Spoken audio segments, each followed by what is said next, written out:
Late bygones be bygones, ऐसा कह रहे हैं Gujarat BJP chief CR Patil. वो कह रहे हैं कि देखो, क्षत्रिय समाज के लोगों का दिल बड़ा है, आपको बता दें, लेकिन बीजेपी को उनका समर्थन तो ज़रूर मिलेगा और समर्थन हासिल है। रूपाला कौन है? राजकोट से बीजेपी के लोकसभा प्रत्याशी, जिनके एक बयान से बवाल मच गया। बीजेपी की तरफ से लगातार दिखाया जा रहा है कि क्षत्रिय समाज अभी उनके साथ है, लेकिन ये नाराजगी अभी बढ़ती जा रही है। 28 अप्रैल को इसका नज़ारा दिखा गुजरात के बारडोली टाउन सूरत में, जहां मशाल हाथ में लेकर क्षत्रिय समाज के लोग बीजेपी का विरोध करते दिखे। रिपोर्ट्स की माने तो इस दौरान उन्होंने बीजेपी को वोट न देने की शपथ भी ली।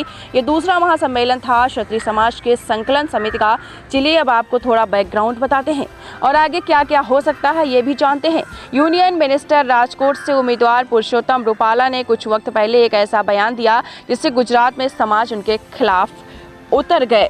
मांग होने लगी या तो वो खुद सीट से हट जाएं या बीजेपी उनकी उम्मीदवारी रद्द कर दे, लेकिन ऐसा हुआ ही नहीं। आपको बता दें, अब क्षत्रिय पुरुष बीजेपी की सभाओं में पहुंचकर नारेबाजी कर रहे हैं। क्षत्रिय महिलाएं रूपाला के विरोधी उपवास कर रही हैं। पुरुषोत्तम रूपाला पाटीदार समुदाय से आते हैं। हुआ यूं कि पिछले महीने रूपाला दलित समाज के एक व्यक्ति के यहाँ किसी की मृत्यु पर शोक संवेदना प्रकट करने गए थे। वो दलितों की प्रशंसा करते हुए कहने लगे कि आप लोग कभी झुके नहीं, आपके कारण ये सनातन धर्म टिका हुआ है, वरना राजा महाराजाओं ने अपनी बेटियों की शादी अंग्रेजों से कर डाली। मार्च के आखिर में वीडियो वायरल हुआ और महाराजाओं से मतलब यही था कि वो राजपूत समाज के राजाओं को बोल रहे थे और इसी को लेकर विवाद बढ़ता चला गया। इसे लेकर छात्रों ने 24 अप्रैल को रूपाला के खिलाफ अपना विरोध प्रदर्शन शुरू कर दिया। समुदाय के नेताओं ने आनंद, सूरत और जामनगर में क्षत्रिय सम्मेलन आयोजित किए। गुस्से को शांत करने के लिए गुजरात बीजेपी अध्यक्ष CR पाटिल ने अपने गांधीनगर आवास पर मुख्यमंत्री भूपेंद्र पटेल की मौजूदगी में समुदाय के नेताओं के साथ बैठक की। अब सवाल यह है कि आखिरकार बीजेपी रूपाला को क्यों नहीं हटा रही है? क्या क्षत्रिय समाज की नाराजगी से बीजेपी को कोई नुकसान नहीं हो रहा है? पॉइंट पे समझाते हैं आपको।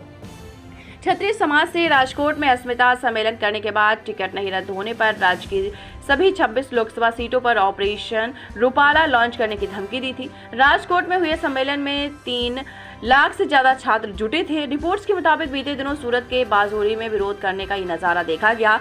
खबर मिली कि राजनाथ सिंह की गुजरात पहुंचने पर कुछ लोग विरोध प्रदर्शन करते हैं, तो बीजेपी बेफिक्र क्यों है? इसकी वजह है कि बीजेपी पाटीदारों को नाराज नहीं करना चाहती। रूपाला भी पाटीदार समुदाय से आते हैं। पूरे गुजरात में एक भी लोकसभा सीट ऐसी नहीं है जहां पर क्षत्रिय समाज की नाराजगी से बीजेपी को कोई सीधे तौर पर जीत का अंत जरूर कम हो सकता है। गुजरात में कुछ लोकसभा सीटों पर क्षत्रिय समाज की आबादी 3 से 5% तक है।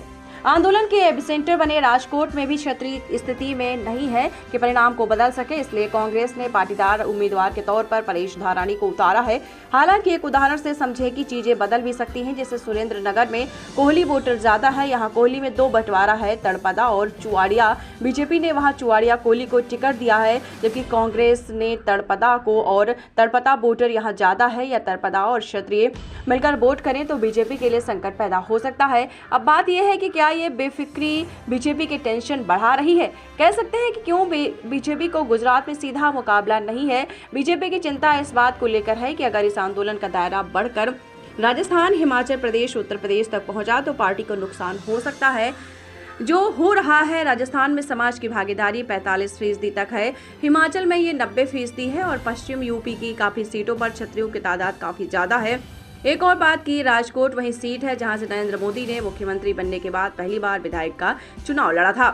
1989 से 2019 के बीच सिर्फ एक बार 2009 में कांग्रेस ने सीटें जीती हैं। सौराष्ट्र की 7 लोकसभा सीटें राजकोट, जामनगर, जूनागढ़, भावनगर, सुरेंद्रनगर, अमरेली और कच्छ। सौराष्ट्र गुजरात का वो इलाका है जहां राजनीति में जाति थोड़ी ज्यादा और धर्म हमेशा थोड़ा कम रहा है। गुजरात में क्षत्रिय समाज के आंदोलन और विरोध के चलते बीजेपी के क्षत्रिय नेताओं के लिए भी जरूर परेशानी खड़ी हो गई है। उनके सामने संकट है, पार्टी लाइन से बाहर नहीं जा सकते और अपने वोटर को नाराज भी नहीं कर सकते। शायद बीजेपी अपनी परेशानी जानती है, तभी खुद रूपाला से लेकर बीजेपी चीफ पाटिल सभी चौधरी समाज को मनाने में जुटे हैं। रूपाला ने तो हाल ही में दिए गए भाषण में फिर से माफी मांगी, बोला मैंने गलती की, लेकिन प्रधानमंत्री नरेंद्र मोदी को इसकी सजा दें। खैर, आपका इस कब पर क्या मानना है? कमेंट सेक्शन पर हमें कमेंट जरूर करें। तो हमारे साथ देखते रहिए फाइट अगेंस्ट क्रिमिनल चैनल और पढ़ते रहिए fight against criminal daily newspaper. आज की खबर में बस इतना ही। वीडियो को लाइक करें और चैनल को सब्सक्राइब कर ले, जिससे आने वाली वीडियो की नोटिफिकेशन आपको मिलती रहे।